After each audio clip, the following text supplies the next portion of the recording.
Mados reidas rūpinasi ne tik moterų grožiu. Jau įsibėgėjo vaikinų stiliaus pakeitimo akcija. Bet šiandien dar vienas drąsuolis pasikeis kardinaliai. Šį kartą mums padės ne tik plaukų stilistas Jurijus, bet ir neseniai kolekciją pristačiusi dizainerė Lilija Larionova. Tad metam treningus į šalį. Miroslavas Žvirblis. Amžius 23 metai. Gyvenamoji vieta Vilniaus rajonas, Kabiškių kaimas. Nori keisti savo stilių, nes mano, kad išvaizda žmogaus vizitinė kortelė, o jo išvaizda neleidžia pasitikėti savimi. Vaikinas trokšta didelių žingsnių žengti į tikrąjį gyvenimą, kurį teks kurti pačiam. Ekstremalus pasikeitimas Miroslavui – tai galimybė išbandyti save. Mėgstamiausias dizaineris Mantas Petruškevičius. Mėnesio biudžetas aprangai 150 litų. Kadangi jau mes tave rinkome iš didžiulės iš tikrųjų masės žmonių ir tave atrinkome į mūsų pasikeitimus, tai kodėl nusprendei sudalyvauti va tokiuose gana koordinaliuose pasikeitimuose?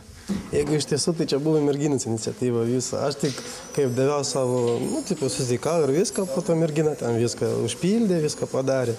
Ir va dabar kaip tik sekmadienį bus merginos gimtadienis, tai va bus dovana gera. Oi, tai puiku, nes iš tikrųjų, kiek mes kalbam su vaikinais, tai sako, vis tos merginos priverčia. Tai ar mergina labai įtakoja tavo stilių paties? Nu jo, kalbinėjo, visą laiką kalbinėjo, kad šitą programą užpildyti viską, tą anketą, bet sakau, ne, jeigu nori, pati pildyti.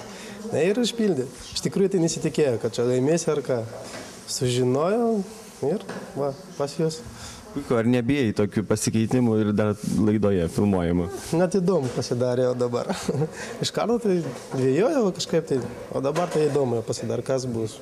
Bet sakai, nenori visiškai dažyti plaukų.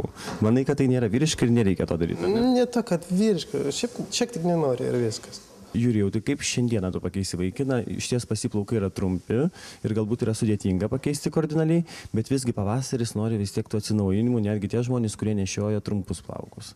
Tai iš tavo pusės kas bus? Taip, žinome, pas mus mes šiandieną, kiek aš ir matau, mes turim tokį klasikinį vaikiną, todėl kažką tai išeiti iš tų rėmų, aš manau, kaip ir nereikia. Tiesiog yra tokia, kaip šiek tiek reikėtų atsišviežinti. Ir aišku, pagal mano kirpimo stiliusiai atrodys truputėlį minkščiau, jam pačiam bus žymiai patogiau. Tai va, tiesiog dabar laukiame modelio ir darysim darbą.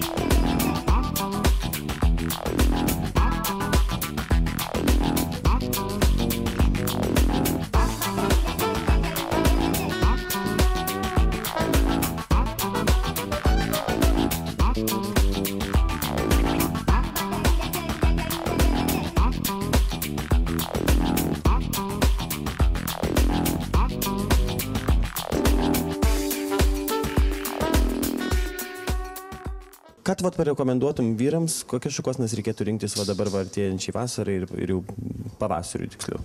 Kadangi mes šiandien turėjom čia tokią lietuvišką kaip ir klasiką, tokiem kirpimams iš tikrųjų visą laiką yra geriausia turėti rėmelį, tvarkingą rėmelį, visą laiką jį pasitvarkyti, kad būtų iš visų pusių gražus.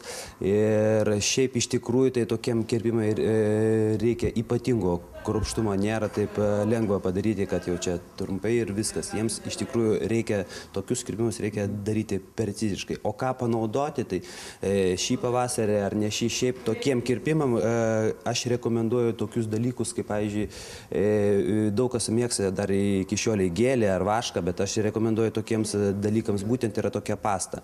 Ne dantų pasta, ne nagų, ne batų, bet yra plaukų pasta, kurią tepate truputėlį ant rankų ir jinai iš tikrųjų ten labai gerai, nes nėra nei plėsnų, nei riebaluoja, tai ten galima ir truputėlį pašiaušti, ir truputėlį gauti apimties ir panašiai, ir galima ir priglausti, ir visa kita.